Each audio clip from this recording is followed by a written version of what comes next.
नमस्कार, मैं हूं आपके साथ आस्था कौशिक। उत्तराखंड की 2 सीट मंगलौर और बद्रीनाथ सीट पर काउंटिंग जारी है। मंगलौर सीट पर कांग्रेस आगे चल रही है, जबकि बद्रीनाथ सीट पर भी कांग्रेस बढ़त बनाए हुए है।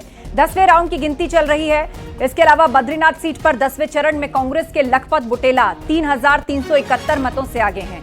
वहीं मंगलौर में 9 राउंड पूरे हुए हैं। महज 93 वोटों से कांग्रेस प्रत्याशी काजी निजामुद्दीन आगे हैं। हरिद्वार की मंगलौर सीट पर कांग्रेस आगे महज 93 वोटों से कांग्रेस प्रत्याशी काजी निजामुद्दीन। कांग्रेस को मिले कुल 30,173 वोट। बीजेपी के करतार सिंह भड़ाना को 30,080 वोट, बसपा को 18,664 वोट मिले हैं। भाजपा कांग्रेस के बीच कांटे की टक्कर यहां पर दिख रही है। आखिरी राउंड की गिनती इस वक्त जारी है।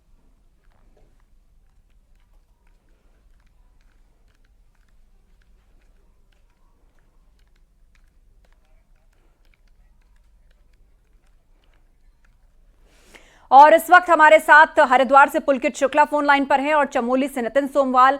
सबसे पहले पुलकित शुक्ला का रुख करते हैं।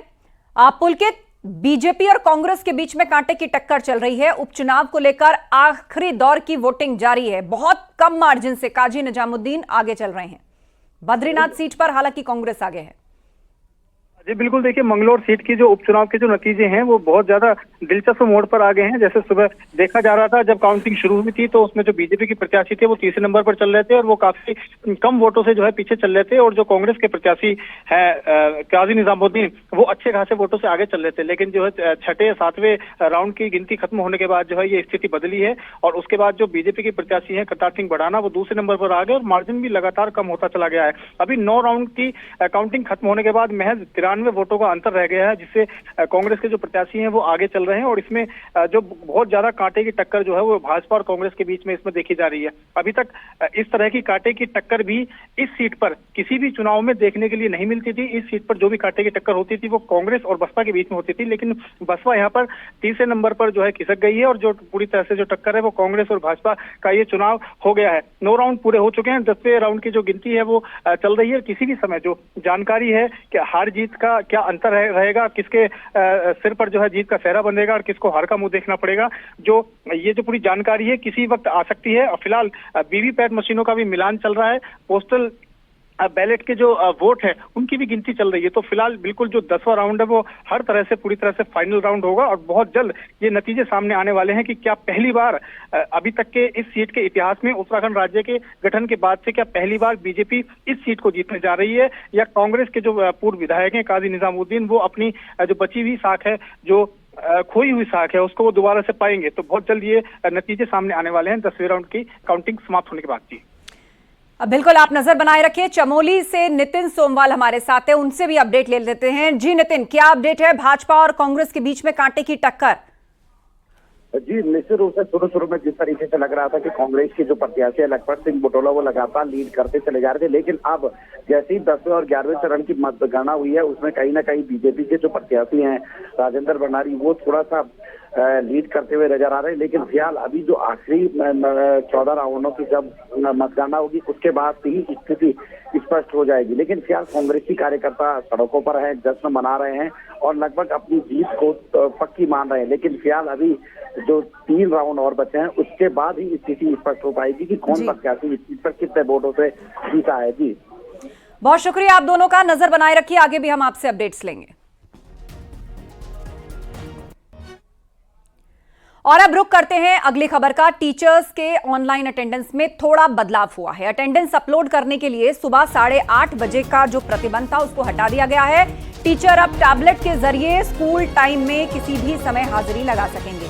सरकार के इस फैसले से बेसिक शिक्षा परिषद के 1,33,000 सरकारी स्कूलों में तैनात 6 लाख से ज्यादा टीचर्स को बड़ी राहत मिली है और माना जा रहा है कि शिक्षकों को आ रही दिक्कतों को ध्यान में रखते हुए ये बदलाव किए गए। आपको बता दें, स्कूलों में डिजिटलाइजेशन रजिस्टर के माध्यम से उपस्थिति भरने की प्रक्रिया अभी सुबह 8:30 बजे तक ही सीमित थी, लेकिन शिक्षक नेता सरकार के इस फैसले से संतुष्ट नहीं थे।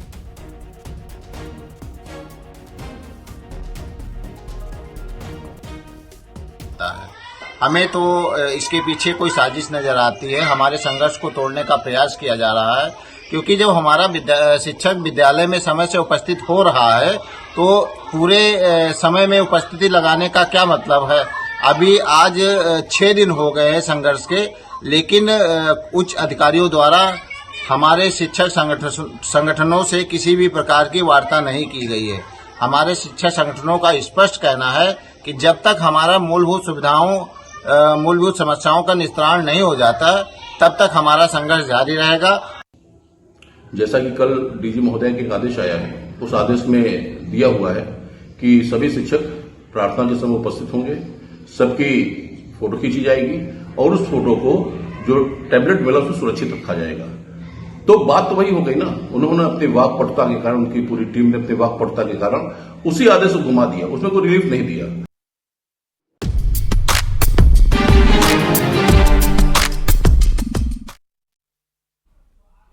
यूपी के कई जिले बाढ़ की चपेट में हैं। हम आपको दो जगहों की तस्वीरें दिखाने जा रहे हैं। ये तस्वीरें हैं अंबेडकर नगर और सिद्धार्थनगर की।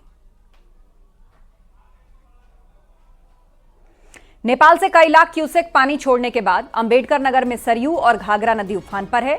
नदी के बढ़ते जल स्तर को देखकर प्रशासन अलर्ट हो गया है। वहीं सिद्धार्थनगर जिले से बहने वाली 5 में से 2 नदियां राप्ती और बूढ़ी राप्ती खतरे के निशान से ऊपर बह रही हैं और उसके चलते करीब 250 गांव की लाखों की आबादी बाढ़ से प्रभावित है। प्रशासन ने बाढ़ से निपटने के लिए 69 बाढ़ चौकियां स्थापित की हैं। साथ ही बाढ़ प्रभावित गांव के लोगों के आने जाने के लिए नाव और मोटर बोट की व्यवस्था की है। एनडीआरएफ और एसडीआरएफ की टीमें भी सिद्धार्थनगर जिले में मौजूद हैं।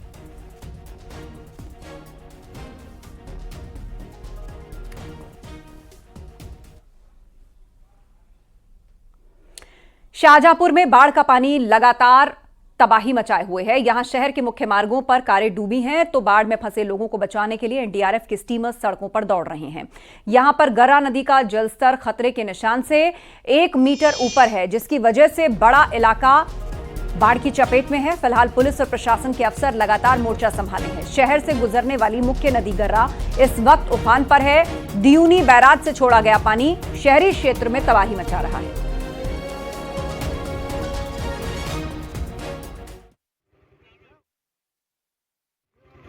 वह ना ही जाए पई है अकेला या तो प्रधान जी से।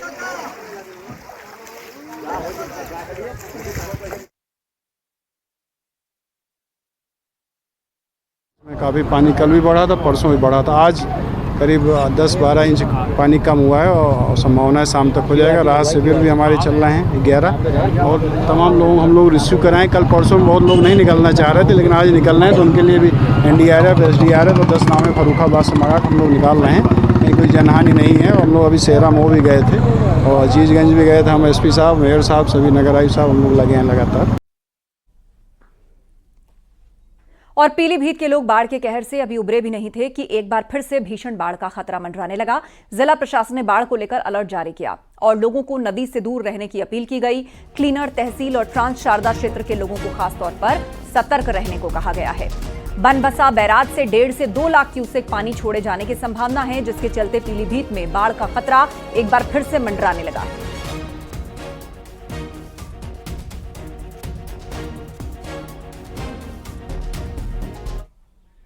गोरखपुर में मानसून और नेपाल से छोड़े गए पानी की वजह से शहर के निचले इलाकों में जल भराव से जनजीवन प्रभावित हुआ है। सरयू और राप्ती नदी का जलस्तर लगातार बढ़ रहा है। इससे शहर को लेकर देहात तक के इलाकों में लोगों को काफी दिक्कतें उठानी पड़ रही हैं। कछार क्षेत्र के इलाकों की स्थिति सबसे ज्यादा खराब है। किसानों के सामने बाढ़ का संकट है, उनकी पूरी फसलें पानी में डूब चुकी हैं। वहीं शहर के बहरामपुर, रामपुर, नयागांव, महेवा समेत 20 से ज्यादा इलाकों में जल भराव है। एडीएम वित्त ने बताया कि डीएम ने राप्ती नदी स्थल का निरीक्षण किया, साथ ही बाढ़ से बचाव के लिए तरकुलानी बांधे का जायजा लिया।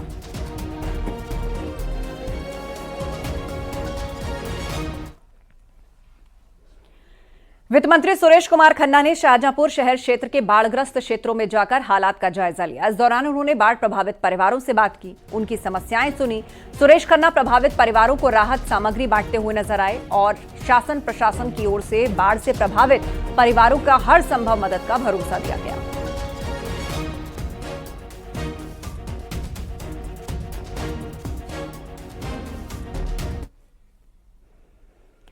और लखनऊ में 9 साल बाद डॉक्टर राम मनोहर लोहिया विधि विश्वविद्यालय का दीक्षांत समारोह हुआ और इस मौके पर सीएम योगी ने कार्यक्रम में शिरकत की। साथ ही सीजेआई डीवाई चंद्रचूड़ भी कार्यक्रम में पहुंचे।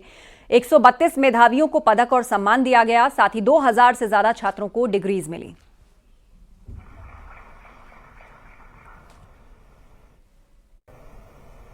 हम सब जानते हैं कि सुशासन की पहली शर्त है विधि का शासन। न्याय संगत व्यवस्था हर व्यक्ति को प्रिय है